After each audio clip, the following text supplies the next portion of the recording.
Welcome to channel. ఈరోజు నేను నా స్లైమ్ గురించి ఎలా చేయాలో చెప్తాను. నెక్స్ట్ వీడియోలో పార్ట్ 2లో దీంతో ఆడుకున్నాను కదా, అది చెప్తాను. ఫస్ట్ ఒక బౌల్ తీసుకొని అందులో వాటర్ పోయండి, మిక్స్ చేయండి. ఆ వాటర్ని మిక్స్ చేయండి. తర్వాత కొంచెం టూత్పేస్ట్ పోయండి, ఎక్కువ టూత్పేస్ట్ పోయండి. మళ్ళీ మిక్స్ చేయండి.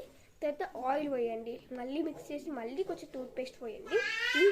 తర్వాత ఒక మ్యాజిక్ పౌడర్ పోయండి. దాని పేరేంటో గుర్తులేదు నాకు. ఒక మ్యాజిక్ పౌడర్ పోయండి. స్లైమ్ మ్యాజిక్ పౌడర్ ఉంటాయి, షాప్స్లలో దొరుకుతుంది. ఆ మ్యాజిక్ పౌడర్ పోయండి. తర్వాత మిక్స్ చేయండి బాగా. ఇక అయిపోతుంది మన స్లైమ్. ఇదిగోండి, ఈ కలర్ మీకు నచ్చిన కలర్ వేసుకొని ఇదిగో ఇలాంటి మెరుపుల్ని వేసుకోండి. అంటే ఇలా చేసుకోండి, లేకపోతే లేదు. ఇది మన స్లైమ్ అన్నమాట. Bye.